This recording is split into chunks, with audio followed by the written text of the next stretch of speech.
चलिए, आज ग्रामर पढ़ने से पहले हम लोग को जानना जरूरी है सब्जेक्ट, ऑब्जेक्ट, वर्ब। ठीक है, तो आज पहले सब्जेक्ट के बारे में जानेंगे कि सब्जेक्ट किसे कहते हैं। उसके बाद ऑब्जेक्ट के बारे में जानेंगे कि सब्जेक्ट, ऑब्जेक्ट किसे कहते हैं। ठीक, उसके बाद वर्ब पढ़ेंगे। पहले सब्जेक्ट पढ़ते हैं कि सब्जेक्ट किसे कहते हैं। पहले सब्जेक्ट के बारे में पढ़ेंगे कि सब्जेक्ट कहते किसे हैं। ठीक है, सब्जेक्ट पहचानने का दो तरीका है। एक, जिसके बारे में बात की जाती है, जिसके बारे में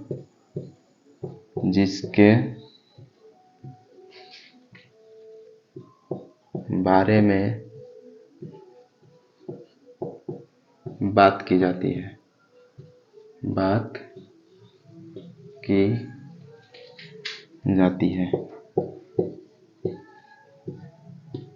जाती है उसे सब्जेक्ट कहते हैं, उसे सब्जेक्ट कहते हैं,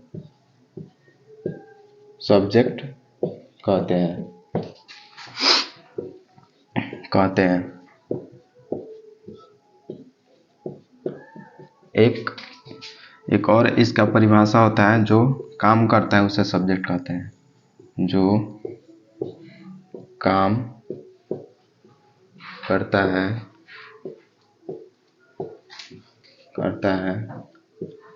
उसे सब्जेक्ट कहते हैं, सब्जेक्ट कहते हैं।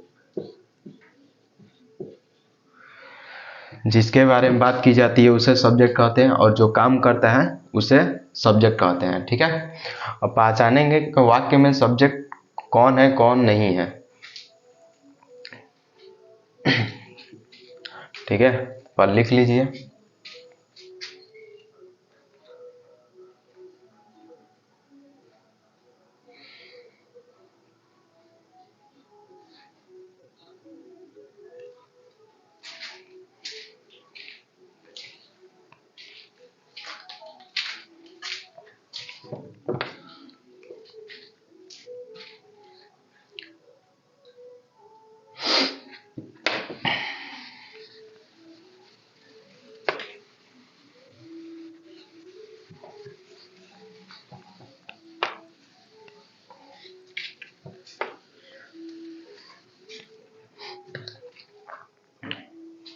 देखिए, जैसे मान लीजिए एक सेंटेंस लेते हैं, राम ईट्स अ मैंगो। अब बताइए इसमें काम क्या हो रहा है, खाने का काम हो रहा है। कौन कर रहा है, कौन आम खा रहा है, राम। तो जो काम करता है उसे ही क्या कहते हैं, सब्जेक्ट कहते हैं। राम क्या हो गया, इसमें सब्जेक्ट हो गया। ठीक है, राम क्या हो गया, सब्जेक्ट। हमें पहले सब्जेक्ट के बारे में पढ़ना है। एक और सेंटेंस लिख लेते हैं, जैसे हो गया, there are 5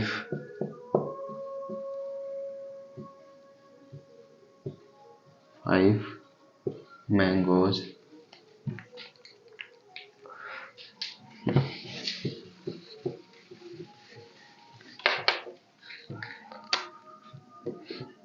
in the basket.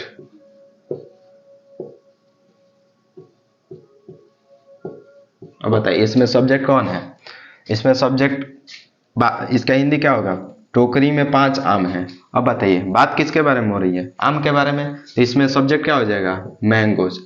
इसमें क्या हो जाएगा, सब्जेक्ट मैंगोज। इसमें देयर सब्जेक्ट नहीं होगा। ये स्ट्रक्चर को सेंटेंस को सुटेबल बनाने के लिए देयर लगा है। सब्जेक्ट कौन सा नहीं क्या होता है, वर्ब होता है। यहाँ पर मैंगोज प्लुरल है, इसलिए क्या लगा है, आर लगा है। यहाँ पर मैंगोज क्या हो गया, सब्जेक्ट हो गया। और पहचानने आ जाएगा सब्जेक्ट ना, जिसके बारे में बात करते हैं और जो काम करता है उसे ही क्या कहते हैं, सब्जेक्ट कहते हैं। जैसे बताइएगा, एक सेंटेंस लिखते हैं।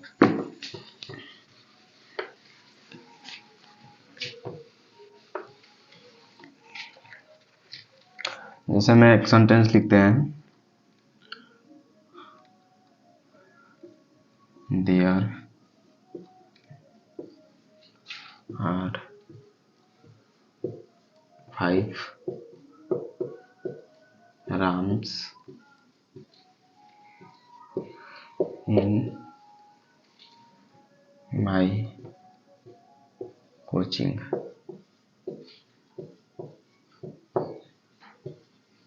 मेरे कोचिंग में 5 राम है। अब बताइए इसमें सब्जेक्ट कौन है? राम्स है। इसमें सब्जेक्ट कौन है? राम्स। किसके बारे में बात हो रही है? राम्स के बारे में। कि मेरी कोचिंग में कितने राम है? 5 राम है। मेरे कोचिंग में 5 राम है। बात किसके बारे में हो रही है? राम के बारे में, इसलिए ये क्या हो गया? सब्जेक्ट हो गया। अब बताइए यहाँ पर राम्स क्या है? प्लुरल है, इसलिए क्या लगा है? आर लगा है। सब्जेक्ट अनुसार ही क्या होता है? वर्ब होता है। एक और सेंटेंस लेते हैं।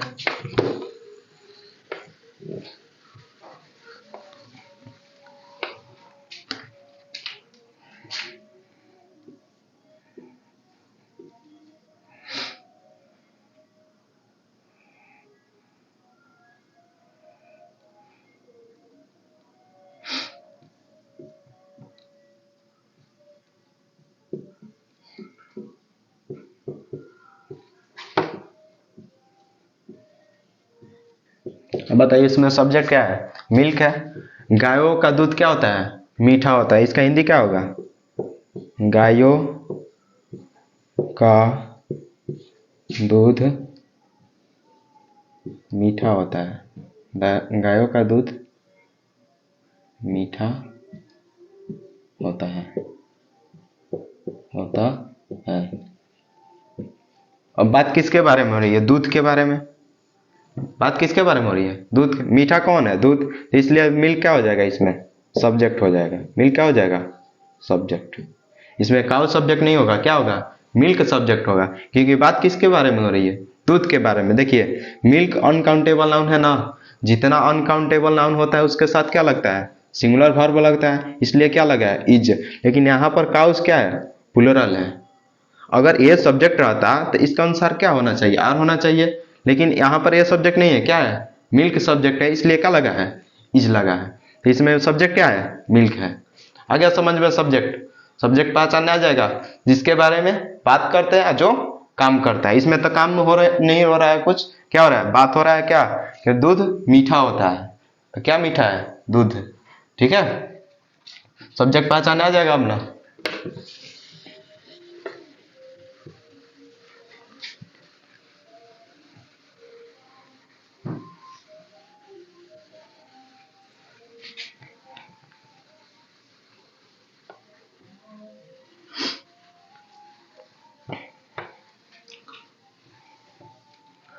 पढ़ते हैं वर्ब।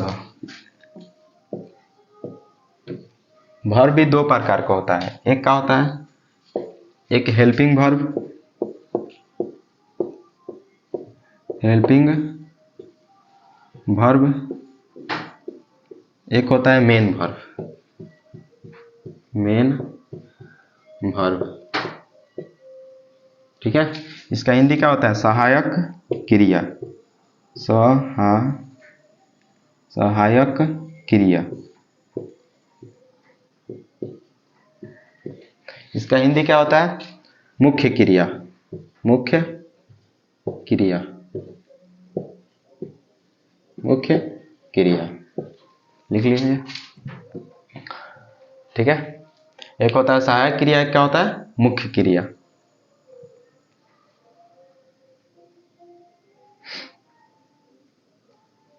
हेल्पिंग वर्ब की संख्या कितनी होती है? 24। हेल्पिंग वर्ब की संख्या कितनी होती है? 24। ठीक है, हेल्पिंग वर्ब लिख लेंगे। मुख्य क्रिया में देखिए, मुख्य क्रिया में क्या होता है? मुख्य क्रिया में ईट, गो, रन, ये सब क्या है? मुख्य क्रिया है। ठीक है,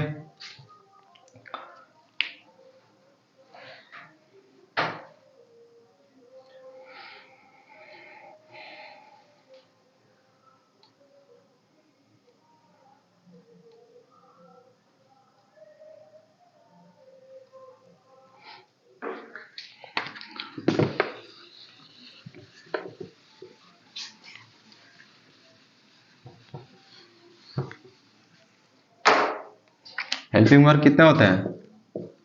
24। हेल्पिंग वर्ब लिख लीजिए कौन कौन होते हैं। Is, are, am, was, were, has,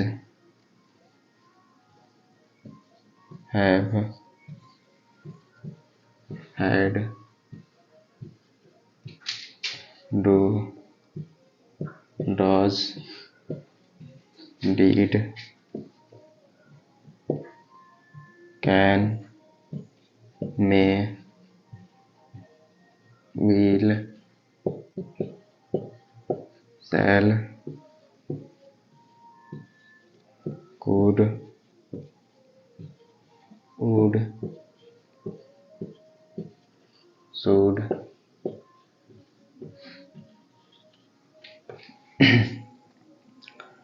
used to, need, ought to।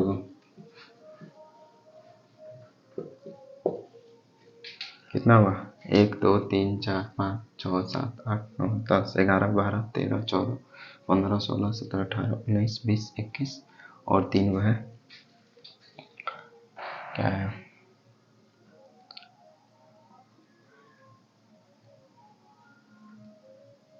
Must.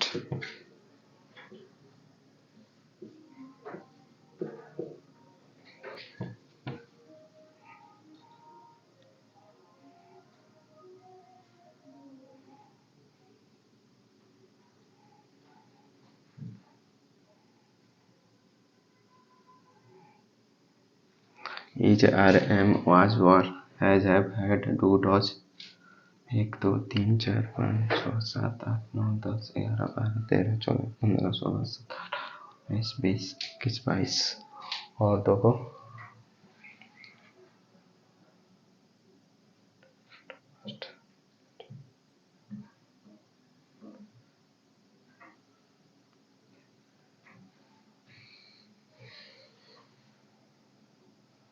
और 2 को लिख लेंगे, ठीक है।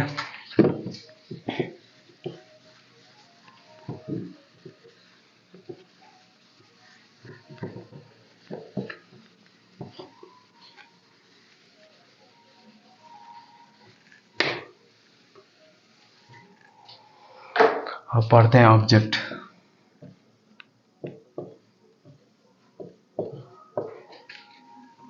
ठीक है, ऑब्जेक्ट काम का प्रभाव जिस पर पड़ता है उसे ही क्या कहते हैं? ऑब्जेक्ट कहते हैं।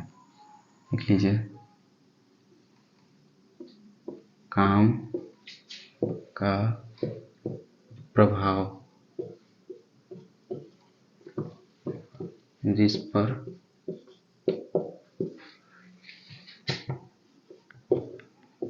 पड़ता है उसे ऑब्जेक्ट कहते हैं।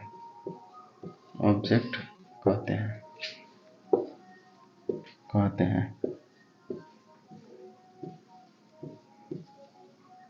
जैसे हमें राम ईट्स अ मैंगो।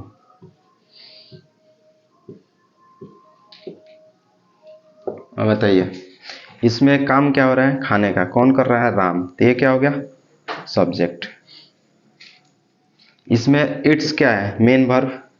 क्या है? Main verb. इसमें ए आर्टिकल है। अब बताइए, काम क्या हो रहा है? खाने का। खाने का प्रभाव किस पर पड़ रहा है? आम पर। ये क्या हो गया? ऑब्जेक्ट हो गया।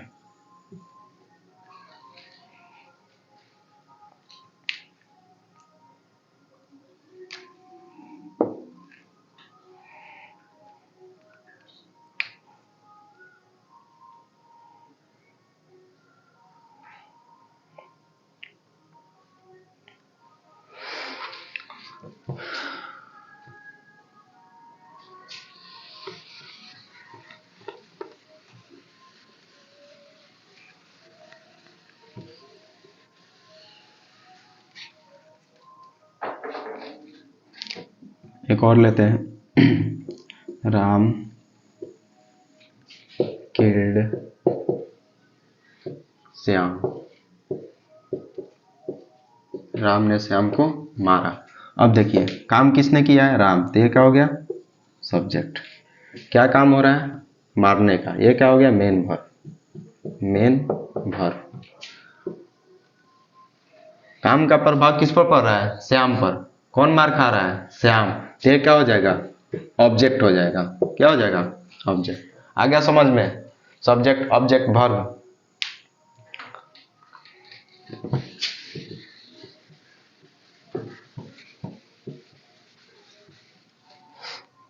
देखिए जिसमें एक्शन रहता है उसी में क्या रहता है? ऑब्जेक्ट रहता है।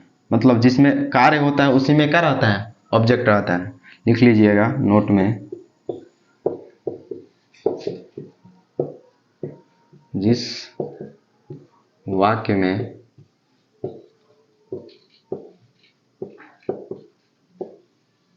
कार्य होता है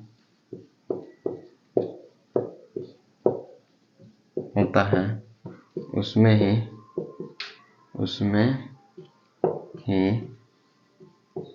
ऑब्जेक्ट रहता है। ऑब्जेक्ट रहता है। अब बताइए,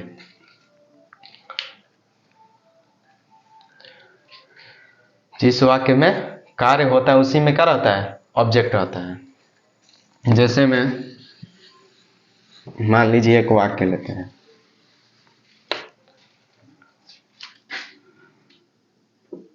he will be a doctor. वह एक क्या है? वह एक डॉक्टर बनेगा। वह एक डॉक्टर बनेगा। अब बताइए ही यहाँ पर क्या है? सब्जेक्ट है। बात किसके बारे में आ रहा है? वह के बारे में। वह क्या हो गया? सब्जेक्ट। विल अभी लिखा है क्या है? हेल्पिंग वर्ब है। विल अभी ना लिखा है helping verb. Will can helping verb कितने होते हैं? 24। ठीक। अब देखिए इसमें डॉक्टर जो है ये ऑब्जेक्ट नहीं है। लोग कहते हैं कि डॉक्टर क्या है? ऑब्जेक्ट है। ये ऑब्जेक्ट नहीं है। यहाँ क्या है? कॉम्प्लीमेंट है। क्या है? कॉम्प्लीमेंट है। कॉम्प्लीमेंट क्या है? कॉम्प्लीमेंट है। ये ऑब्जेक्ट नहीं है। ऑब्जेक्ट क्यों नहीं है? अभी लिखा है नोट में कि जिस वाक्य में कार्य होता है उसी में क्या रहता है? ऑब्जेक्ट रहता है। इसमें कार्य हो रहा है, कुछ काम हो रहा है? नहीं हो रहा है। इसमें कॉम्प्लीमेंट मतलब क्या होता है? पूर्ण वाक्य। वाक्य को क्या बना रहा है? पूर्ण बना रहा है। अब मान लीजिए इतना ही छोड़ देंगे, ही विल बी, ये क्या हो गया? वाक्य पूर्ण है? नहीं है। इसलिए क्या लिखा गया? और डॉक्टर। ये वाक्य को क्या कर रहा है? पूरा कर रहा है। ये इसलिए इसे क्या कहा गया? कॉम्प्लीमेंट कहा गया। कॉम्प्लीमेंट मतलब जो वाक्य को पूरा करता है। ऑब्जेक्ट नहीं है। क्या है? कॉम्प्लीमेंट है। याद रखिएगा ऑब्जेक्ट उसी में होगा जिसमें कुछ कार्य होगा, नहीं तो ऑब्जेक्ट उसमें नहीं होगा। आज आप लोग क्या पढ़े? ऑब्जेक्ट, सब्जेक्ट, वर्ब तीनों समझा दिए। ठीक है। पहले ग्रामर पढ़ने से पहले हमें तीनों का नॉलेज रहना चाहिए। ऑब्जेक्ट, वर्ब और सब्जेक्ट होता क्या है, तो हम आप लोगों को तीनों बता दिए। अब हम लोग कल से ग्रामर स्टार्ट करेंगे और ट्रांसलेशन भी पढ़ेंगे। ठीक है। आज इतना ही। मेरा चैनल का नाम है VSRV क्लासेस। ठीक है। इसी पर सब चीज पढ़ाया जाएगा। ग्रामर, ट्रांसलेशन सब पढ़ाएंगे, 0 लेवल से लेकर हाई लेवल तक। ठीक है। चलिए कल मिलते हैं। आप कल आप लोगों को इसमें आगे पढ़ाएंगे। ठीक है। बाय।